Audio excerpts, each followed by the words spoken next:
نحمده ونصلي على رسوله الكريم اما بعد فاعوذ بالله من الشيطان الرجيم بسم الله الرحمن الرحيم ومن يتق الله يجعل له مخرجا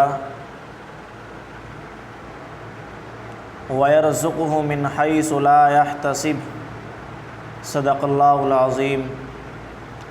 محترم سامعین کرام اور میرے محترم بزرگوں نوجوان ساتھیوں، آج ہمارا 5واں اصول ہے تقوی۔ تقوی دنیا کے دکھوں، تکلیف اور پریشانیوں سے نجات پانے کے لیے، خصوصاً ان لوگوں کے لیے ایک نسخہ کیمیا ہے جو بے روزگاری، غربت اور قرضوں کی وجہ سے انتہائی پریشان حال اور سرگردہ رہتے ہوں۔ تقوی سے مراد ہے اللہ تبارک و تعالی سے ایسا خوف کھانا جو بندے کو اللہ تبارک و تعالی کی نافرمانی اور حرام کام سے روک دے۔ جب کسی انسان کے دل میں اللہ تبارک و تعالی کا ایسا خوف اور ڈر پیدا ہو جاتا ہے کہ جس کی وجہ سے وہ پرہیزگار بن جاتا ہے اور تمام حرام کاموں سے اجتناب کرنے لگ جاتا ہے، تو اللہ تبارک و تعالی اس سے یہ وعدہ فرماتے ہیں وَمَن يَتَّقِ اللَّهَ يَجْعَل لَّهُ مَخْرَجًا، کہ جو شخص اللہ تبارک و تعالی سے ڈرتا ہے تو اللہ تبارک و تعالی مشکلات سے کوئی نہ کوئی نکلنے کی راہ پیدا کر دیتا ہے۔ وَيَرْزُقُهُ مِنْ حَيْثُ لَا يَحْتَسِبُ، اور اس کو رزق وہاں سے دیتا ہے جہاں سے اسے گمان بھی نہیں ہوتا۔ آگے وَمَن يَتَّقِ اللَّهَ يَجْعَل لَّهُ مِنْ أَمْرِهِ يُسْرًا، کہ جو شخص اللہ تعالیٰ سے ڈرتا ہے تو اللہ تبارک و تعالی اس کے کام میں آسانی پیدا کر دیتا ہے۔ وَلَوْ أَنَّ أَهْلَ الْقُرَىٰ، اگر یہ بستیوں والے آمنوا ایمان لاتے، واتقوا اور اللہ تبارک و تعالی کے نافرمانی سے بچتے، لَفَتَحْنَا عَلَيْهِمْ بَرَكَاتٍ مِّنَ السَّمَاءِ وَالْأَرْضِ، تو ہم ان پر زمین اور آسمان کی برکات کے دروازے کھول دیتے۔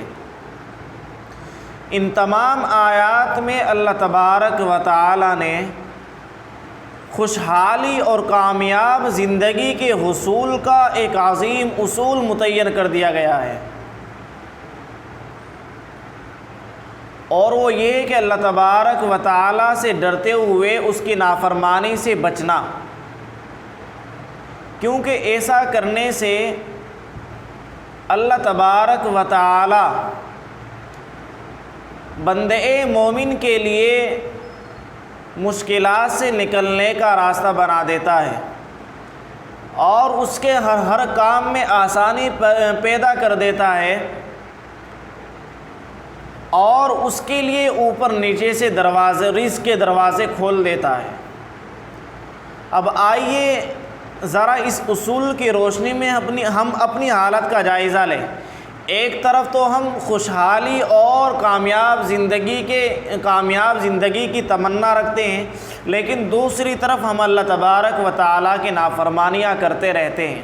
مثلا نمازوں میں سستی، غفلت، چغل خوری، غیبت، سودی لین دین، جھوٹ بولنا، فلمیں دیکھنا،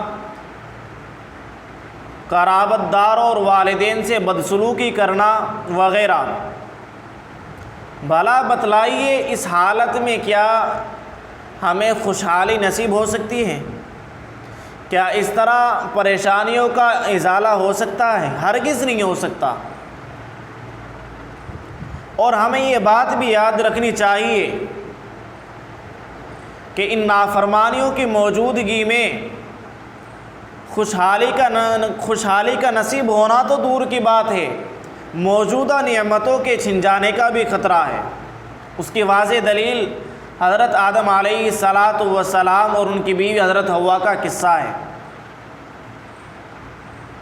اللہ تبارک و تعالیٰ نے ان دونوں کو جنت میں ہر نعمت سے لطف اندوز ہونے کی اجازت دی، لیکن اللہ تبارک و تعالیٰ نے صرف ایک چیز سے منع کر دیا کہ اس درخت کے قریب بھی مت جانا۔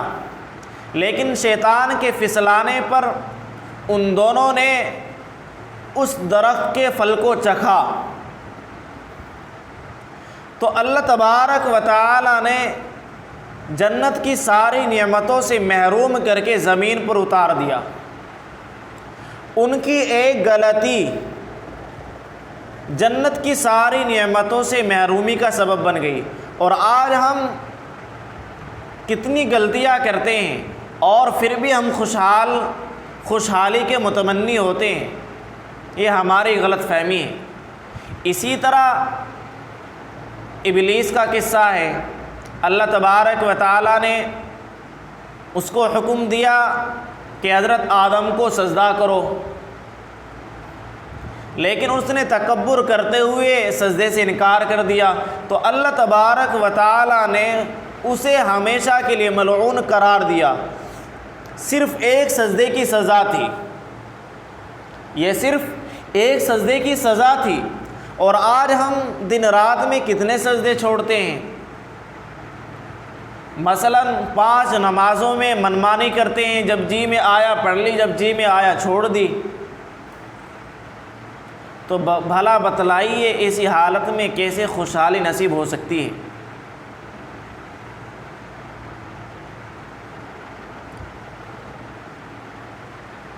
صحیح بخاری میں حضرت انس رضی اللہ تعالیٰ عنہ تابعین کو مخاطب کر کے فرمایا کرتے تھے، حدیث یہ ہے،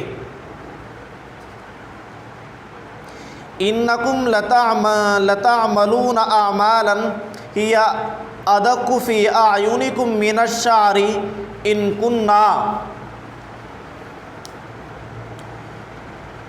لنعدها علی عہد نبی الموبقات، کہ آج تم ایسے عمل کرتے ہو جو تمہاری نگاہوں میں بال سے زیادہ باریک ہوتے ہیں، یعنی چھوٹے ہوتے ہیں، جبکہ ہم انہیں رسول اللہ صلی اللہ علیہ وسلم کے زمانے میں ہلاک کرنے والے گناہ شمار کرتے تھے۔ اور یہ تابعین کے دور کی بات ہے، جو صحابہ کرام کے دور کے بعد بہترین دور تھا، اور آج ہمارے دور میں اللہ جانے کیا کچھ ہوتا ہے، اللہ کی پناہ۔ یہاں تک یہ اصول ختم ہوا۔ اس اصول کا خلاصہ یہی ہے کہ اپنے دل میں اللہ کا خوف پیدا کریں۔ اگر ہم ایسا کریں گے تو پھر اللہ تبارک و تعالیٰ کا وعدہ ہے وَمَن يَتَّقِ اللَّهَ يَجْعَل لَّهُ مَخْرَجًا، کہ اللہ تبارک و تعالیٰ اس کو مشکلات سے بھی نکال دیتا ہے، وَيَرْزُقُ مِنْ حَيْثُ لَا يَحْتَسِبُ، اور اس کو رزق وہاں سے دیتا ہے جہاں سے اسے گمان بھی نہیں ہوتا۔ تو آپ لوگوں سے گزارش ہے کہ آپ اس اصول پر عمل کریں، انشاءاللہ امید ہے کہ آپ اس اصول پر ضرور عمل کریں گے۔ وآخر دعوانا الحمد للہ رب العالمین وما علینا الا البلاغ۔